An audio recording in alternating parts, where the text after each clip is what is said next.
Hey there, guys. All right, today we are back with some more overly sarcastic productions. This time, my legitimately least favorite trope. One of my least favorite tropes. I think it's my least favorite trope that Red has covered on Trope Talk.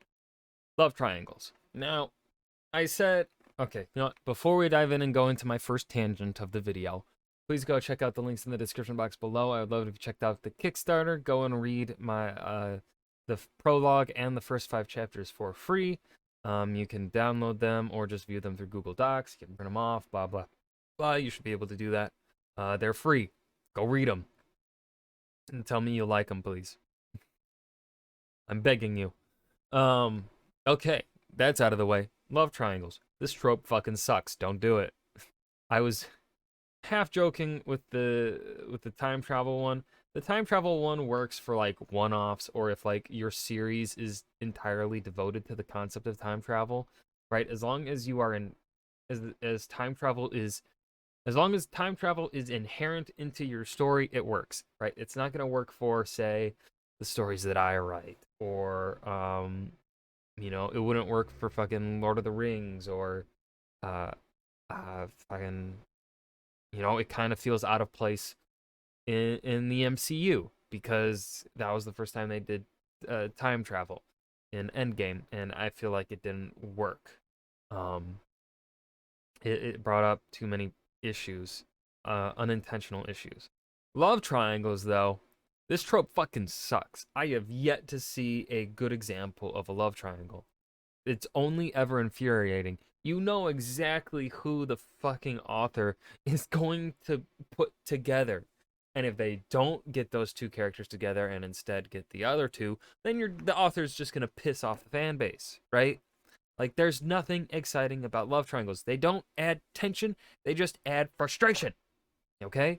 Like the love triangle at the beginning of The Last Olympian and Percy Jackson. I fucking hate it. I fucking hate the fact that Percy's going on a date with the future Oracle of Delphi or whatever. I forget the character's name.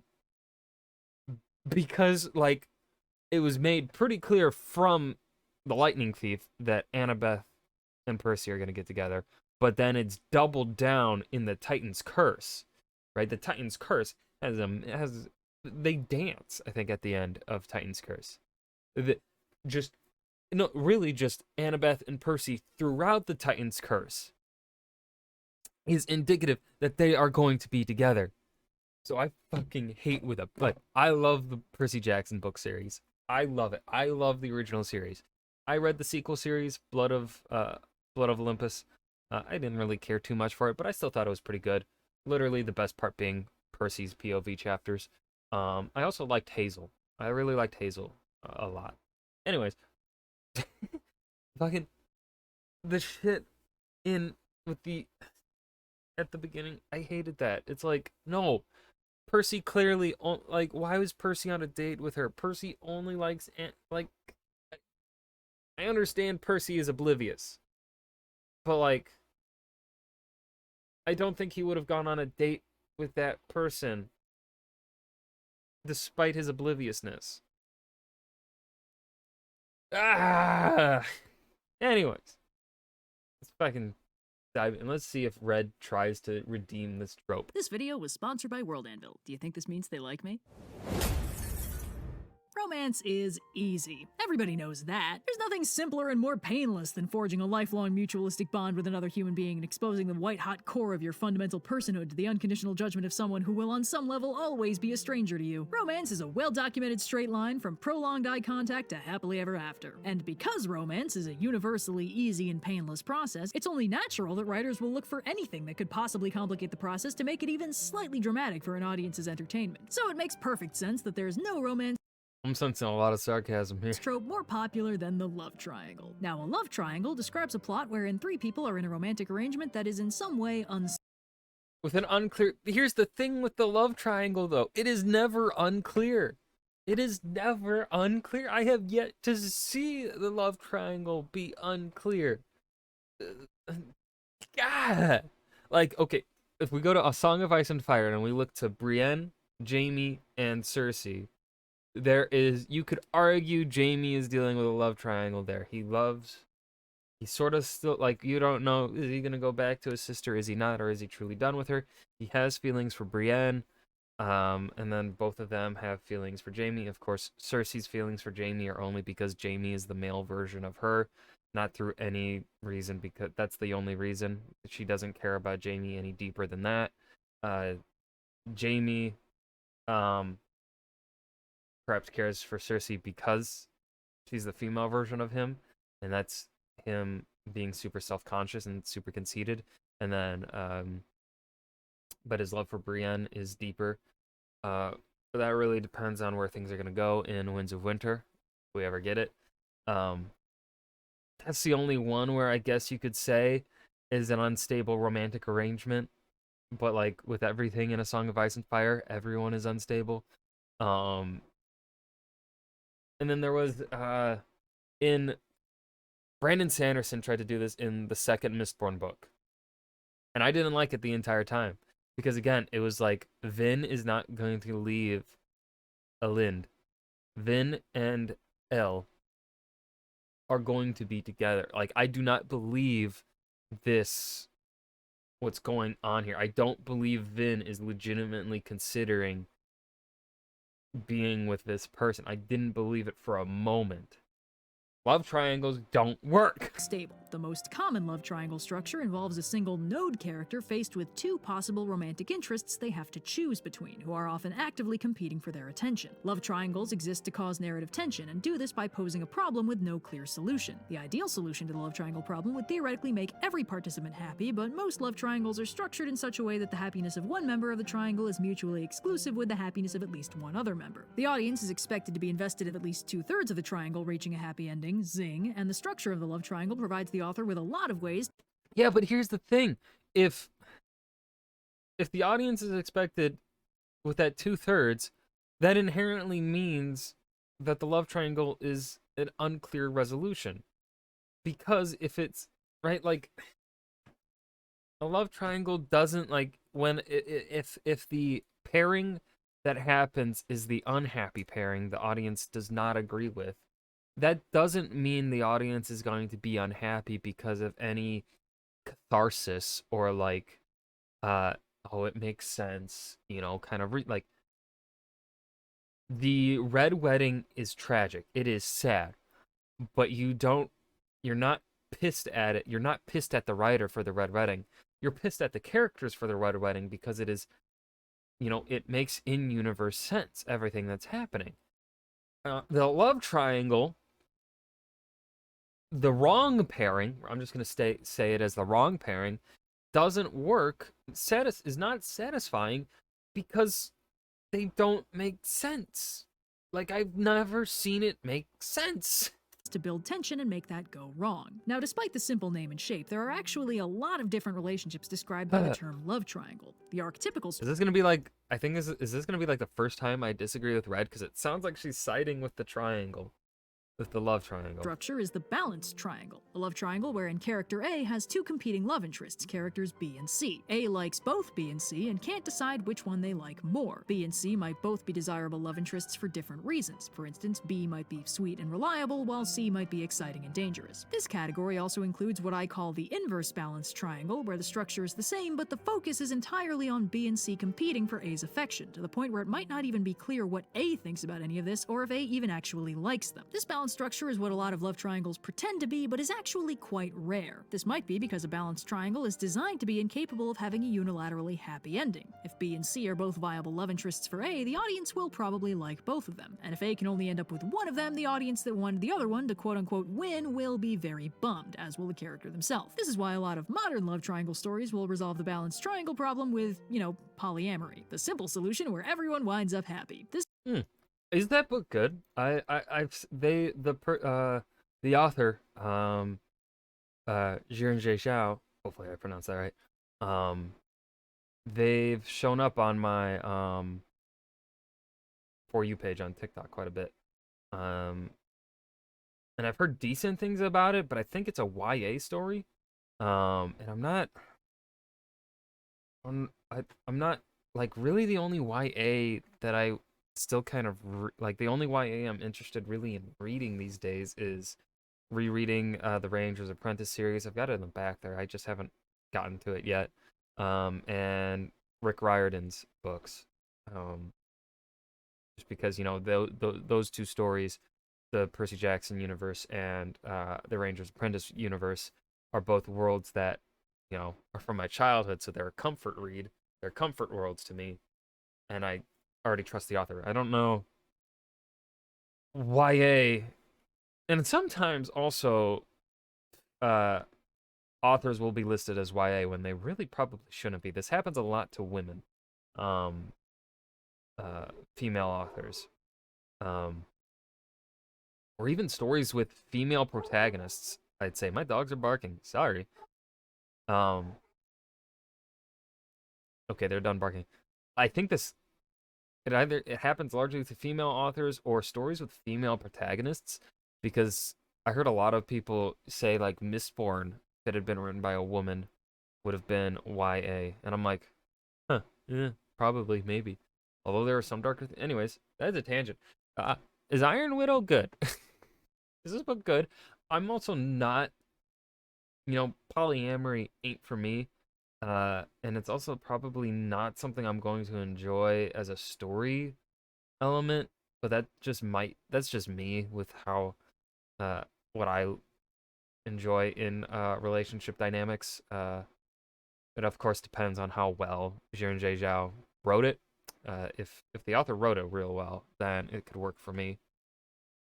If you've read the book, let me know if it's good. This admittedly only works in stories where B and C don't hate each other, which is fairly uncommon due to the obvious rivalry at play. Most stories with balanced triangles will instead resolve by making one of the two love interests non-viable as an option, either by killing them or making them increasingly villainous so that both the audience and the node character are drawn to conclude that the other option is better. The appeal of the balanced In the Poppy War trilogy, I thought there was going to be a love triangle situation going on, with Rin, the main character, and I forgot his name, but he was my favorite character, Rin's best friend, not the person that Rin falls in love with, or well, the person Rin falls in love with platonically. I thought they fit better as a romantic match because they were essentially soulmates, just platonic soulmates, which is a thing. I agree with that, but also I don't know. Especially with the way this is actually one of the things that I think R.F. Kuang made maybe a bit of a mistake in. Now, hear me out. You've read the story.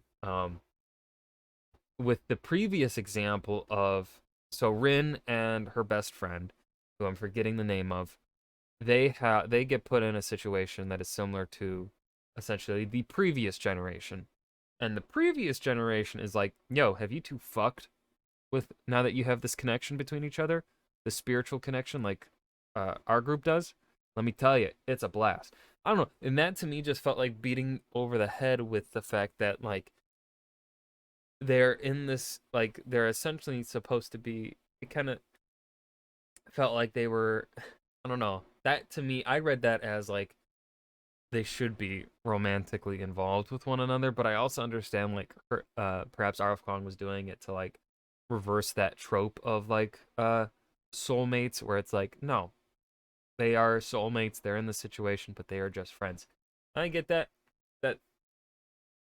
I understand it. I'm fine with it. I was largely fine with it. I just, for me personally, I didn't agree with, I didn't like I didn't think she did the rivals to lovers quite that well. It didn't. Enemies to lovers did not work out for me in the Poppy War trilogy. Um, that's a hard trope for me to get into. Anyways, This triangle is usually not in how they end, but in the complex back and forth between B and C narratively competing to be the best option, both in the eyes of A and the eyes of the audience. It's like a game almost. Every move changes the field, every conversation in the eyes. Hold on. Now let's be real here. There's really nothing wrong with this outfit, right? If you're going fishing, right, you're gonna get wet. Why would you want, these are nice clothes. Why would you want this to get dirty, right? You're gonna be handling fish. This is actually a better outfit than I'd say this one for fishing, right? Now, of course, he has the best outfit for fishing, right? It's a very simple tee, simple jean shorts. Although should have boots like hers if you're going fishing. Well, if you're gonna go wading into the water to fish, but if you're staying on shore, you don't need it. But anyways, her outfit, I'd say better. Of the audience. It's like a game almost. Every move changes the field. Every conversation and interaction changes the character's ranking on the scoreboard. If A and B have a highly tumultuous and emotional fight, suddenly C might look like a much better option, and B will have to work pretty hard to gain ground. This can make for some pretty entertaining stories, or at least that's what I've been told by people who actually like that sort of thing. There is, of course, the big caveat that this is not at all how real healthy relationships work, nor should it be thought of that way. Real relationships aren't competitions, and there's no winning someone's affection. Just because something makes good drama doesn't mean it's healthy behavior. In fact, it doesn't make good drama. The Venn diagram between good drama and healthy behavior has a very slim overlap that pretty much exclusively contains hugging and apologizing. But all that said, this is just one of the arrangements that a love triangle can describe. It is much more common for a love triangle to feature a vestigial love interest. In a love triangle of this format, characters A and B are mutually attracted to each other and are playing out a fairly standard romantic subplot, and character C is also there, harboring a one-sided attraction towards A. There's almost no risk of A and B not ending up together, but C doesn't know that and typically believes they're in a balanced love triangle and actually stand a chance. C is frequently a tragic character in this regard, but they're also frequently at least somewhat antagonistic just by nature of the story structure. If A and B ending up together is a presumed component of the eventual happily ever after, C's presence complicates things by attempting to disrupt that. In some stories, C is more than antagonistic, they're the actual villain. Now, there are also plenty of cases where C is minimally antagonistic, and in those stories they're pretty unlikely to act on their crush, but we might see them angst about it pretty heavily in private. They might even act as A's wingman if A's happiness matters more to them than trying to be with them. The ideal happy ending in this scenario basically leaves A and B alone and gives C an unrelated happy ending of some kind, and while that's not uncommon, this variant also sees a lot of endings where C dies. This is almost universal when C is the villain or even just kind of antagonistic, but even if C is the sweetest person alive, the odds are pretty good that they'll end up dying in A's arms for the angst factor. If C manages to survive the ending, they'll usually either get an unrelated happy ending, typically a love interest of their own, or they'll realize that they're making A unhappy and prioritize their happiness over their own by leaving them alone to be with B. When C is the outright villain, this is a pretty common last-minute redemption for them. Now, there are a few other fairly common love triangle types. For instance, in some cases, the node character is bonded to one but loves the other. A and C are married, engaged, magically bound, or otherwise connected into a lifelong bond, but A is actually in love with B. A and B want to be together, but A's social bond with C is the primary conflict driver. Sometimes C might be antagonistic in these stories, but that's actually not necessary for the plot to work. That's because C is not the problem here. C is just representative of the social barriers that keep A and B from being happy together. C might be the nicest person alive and totally dedicated to A's happiness, whatever that entails, but the mores of their society are what drives the conflict and keeps A and B apart. While this resembles the vestigial love interest option, this doesn't actually have a happy ending as a foregone conclusion. A and B might be able to overcome the limitations of their society and be together, but if the story is a tragedy, it's a lot more likely that one or both of them are gonna end up dead. In fact, this format almost always has a body count. In the nominal happiest ending, C is the one who dies, leaving A no longer bound by social protocols and free to be together with B. But sometimes even that doesn't work for one reason or another. In a similar structure, sometimes society isn't the problem, but C is. These stories are of the loving the newcomer variant, where A and C are in a committed relationship of some kind until the new character B shows up. A falls for them instead, and A and B end up together, leaving C in the wind. And similarly structured, but somewhat backwards, sometimes a love triangle is a case of new partner versus old partner. In this structure, A and B are happily playing out their own romantic subplot, but A's old love interest C unexpectedly returns and starts causing trouble. A might feel zero lingering affection for C, but Don't go back to your ex. You know who I'm talking to you. You know don't text them. Don't put it down. Right now. Put the fucking phone down. Don't text them. Don't go back to your ex, okay? You left them for a reason, okay? And maybe they left you. Okay, that's fine. Right? This is a free world. Right? This is the modern era. People can leave each other if they aren't happy. Right? Okay? It's okay. Don't text them. but it's more common for A to still care about them at least a little, which complicates matters. Either A or C can have zero lingering affection for the other, but it's not technically a love triangle unless one of A or C still cares about the other, so generally there's still some lingering chemistry even if it's one-sided. And while usually A and B are still a foregone conclusion, C can still complicate matters, especially if C is on the more villainous side of things. This can get very hostile, especially since B and C are typically jealous of each other's relationship with A. It's pretty rare for this plot variant to have a body count unless things really escalate, but you never know with love triangles. A fairly unusual love triangle is the conga line, where A loves B loves C, and C either loves someone completely unrelated or just isn't interested in a relationship overall. These stories tend to focus more on B, because the ideal happy ending in this scenario depends on B eventually reciprocating A's feelings. Hilariously, a disproportionate number of superhero stories technically involve this, with the specific complication that A and C are actually the same person, but C is A's superhero identity while A is their regular secret identity. And finally, there is the rarest love triangle, the directional love triangle, where A loves B loves C, and C loves A. This is quite uncommon because, unlike every other love triangle discussed thus far, it is impossible for this arrangement to be 100% straight. Although if you squint, Shakespeare did this one in Twelfth Night, so it's not like it's never been done before. Depending on how each character feels about the character who likes them, it's possible for this love triangle to resolve itself to 100% satisfaction via, you guessed it, polyamory. If that isn't an option, this is one of the messiest triangle arrangements to try and resolve. Unless someone reciprocates someone's feelings eventually, this just leads to infinite pining. For the record, Shakespeare resolves this by introducing one of the character's identical twin brother and having that character's former love interest just immediately swap all of her affection from her to him, which doesn't seem like it should work, which is probably why most people just headcanon that one is gay anyway. Now, for the sake of clarity, You know what? It was Shakespeare. It was probably gay. You know, it's probably totally okay to headcanon it as gay because it was fucking Shakespeare. I'm going to divide all these love triangles into two categories: true triangles and mock triangles. A true triangle is a love triangle where there is no relationship that is a foregone conclusion. The story does not telegraph what couple is going to be the endgame or should be the endgame for a happy ending. Zing. In contrast, a mock triangle is a love triangle that does feature an obvious endgame couple. Directional and balanced triangles are true triangles, while conga lines, vestigial love interests, and every variant of this one's my partner but I really like that one are all mock triangles. This is an important distinction because there are some things you can do in a mock triangle that are very difficult to pull off with a true triangle and vice versa. Mock triangles also almost always...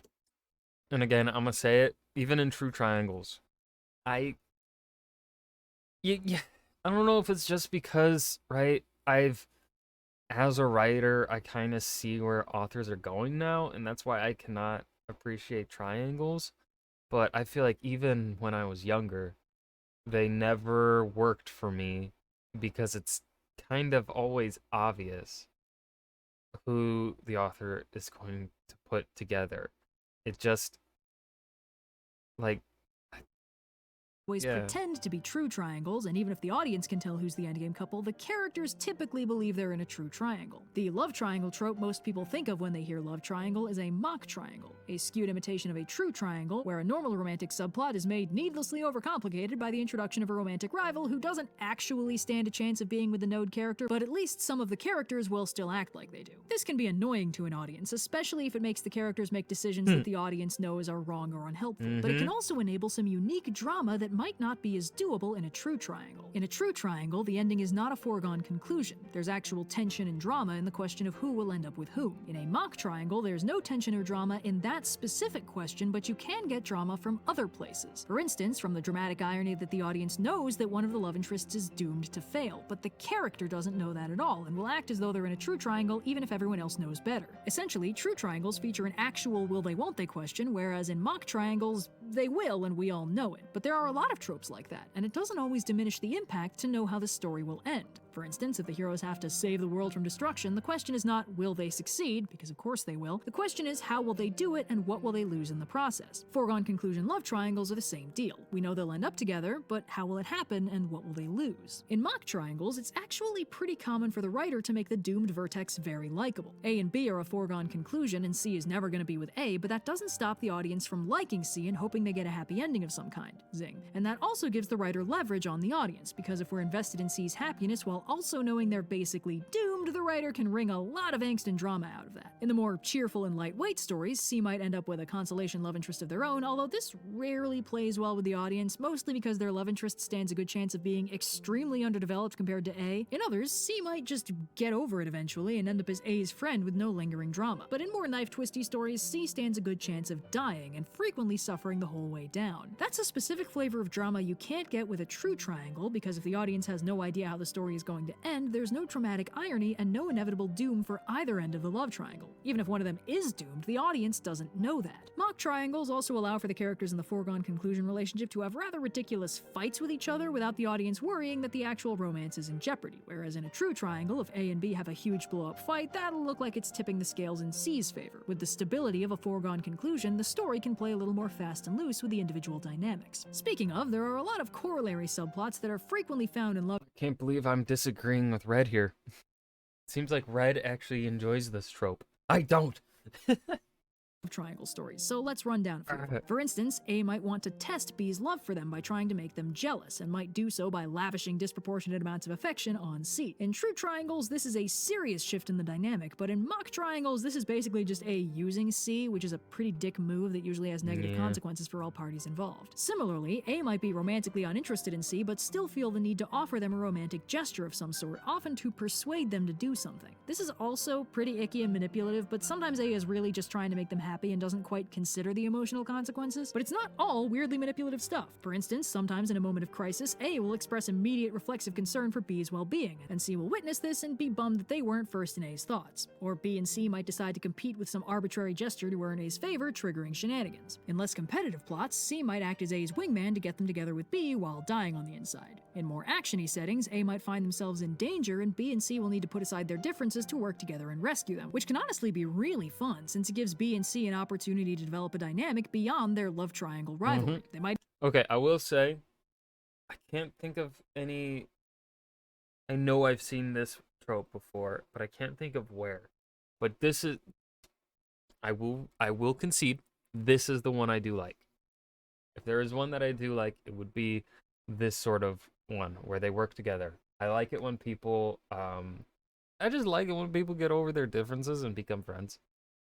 Because it can be such an interesting dynamic, because there can be great banter between them, and they can, like, for instance, if it's a true love triangle, right, where you don't know which one A is going to end up, this means pretty much, in theoretically, this means B and C are very similar in personality, in character, in who they are. Because that's why A likes both of them, and that's also why it's up in the air for the audience as to why we are uncertain as to who A is going to end up with, because, right, likes both B and C. They're not bad boy versus good boy or whatever the fuck, which, you know, it's always the good boy gets chosen. Or, you know, bad boy is used to make good boy jealous. I don't know, this is a stupid trope. This one works. This one can work. I'll say that. Might even end up liking each other. Some stories will even complicate things by making the problem of the week be the introduction of Oh, character I've D. seen this one too. This one happens a lot, I think, in Disney Channel shows. At least from my childhood. I feel like this one was in, why do I feel like this one had to have been in, Wizards of Waverly Place? I feel like it had to be. And I think in Sweet Life of Zack and Cody, or Sweet Life on Deck, I think this one had to be there too. A brand new love interest for A with none of the issues and baggage B and C are lugging around, causing B and C to unite against the perceived common threat. These subplots often end with the punchline that D is actually either A's close relative or gay best friend, and was never a legitimate threat to the love triangle, but yay. The relative one, that one is definitely a Disney Channel trope, for sure.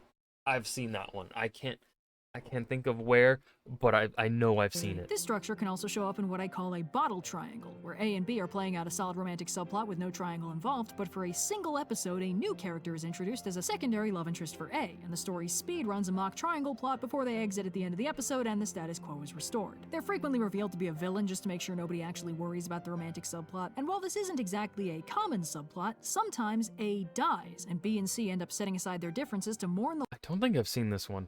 I don't know any example.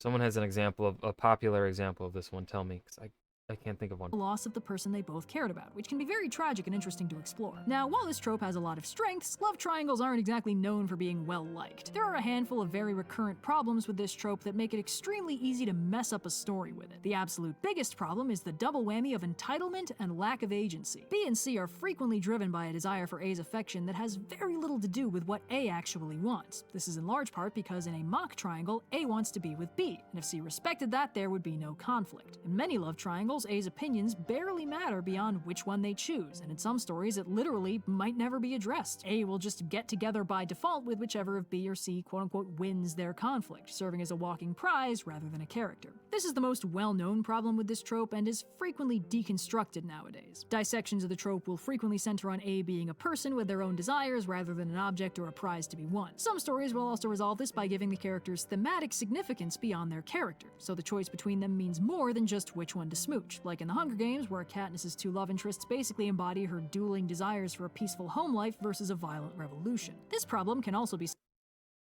Okay.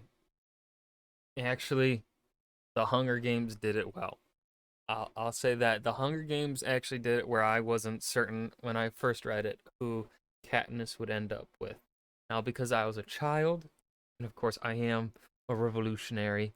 Also, like I don't know. As a kid, I didn't like PETA. um, I was also I don't think I read The Hunger Games properly as a kid. I didn't really grasp it as a child, so I wasn't really. It was also when I was kind of getting burnt out on reading because school was like forcing you to read books and stuff, so I just didn't want to fucking read The Hunger Games. So I think I misread things. But as a kid, I thought she was gonna end up with Gale. I thought she was because he's kind of. I mean, if you even look at it, Gale is kind of that stereotypical who the female protagonist would end up with. He's the revolutionary. He's leading the armies, right? Now, of course, he's ultra violent and is willing to do fucked up things for the sake of the revolution, like bomb children. So yeah. solved by letting A, B, and C have characters and relationships outside of the bounds of the love triangle, making them feel more fleshed out and less like walking plot devices. On that note, another issue that crops up with this trope is character assassination. Many of these stories feel the need to justify their foregone conclusion relationship between A and B by demolishing C's character and making them increasingly. And this is why it works in The Hunger Games, is because the author is not destroying Gale's character. She's not assassinating Gale's character by having him be this ultra-violent person. He was always that ultra-violent person. The revolution, of course, exacerbated it, and then him blowing up, sending bombs and stuff, and getting Prim killed is not an assassination of his character. It is not out of the, it makes sense.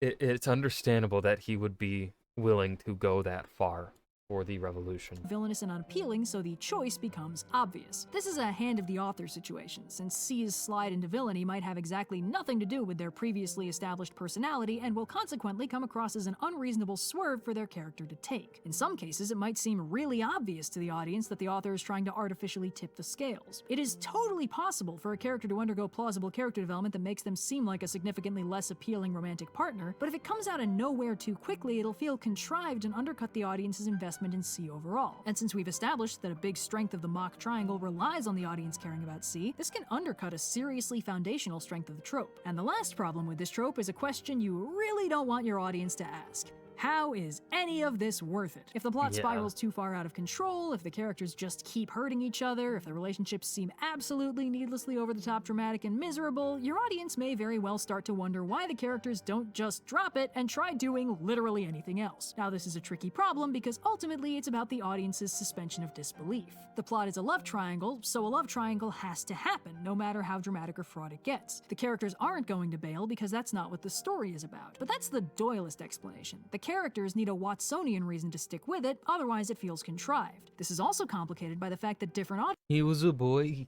she was a girl, he was a different, better boy. Can I make it any more obvious?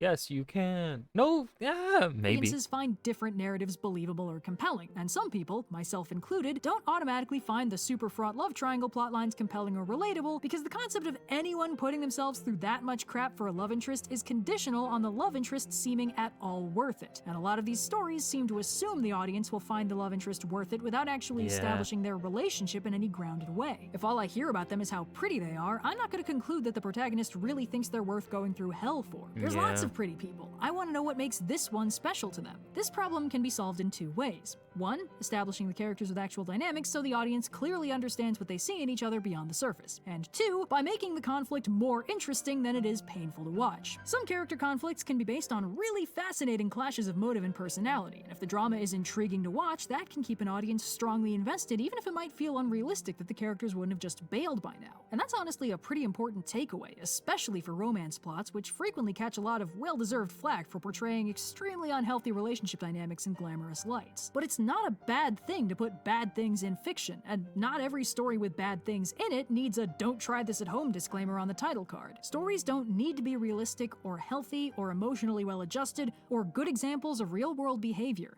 They just need to be interesting. So, yeah. And thanks again to World Anvil. And that was Trope Talk Love Triangles. I have nothing to add here at the end. What was it? I hope you guys enjoyed. Remember to hit that like button and subscribe for more. And I will see you guys in the next video. Peace.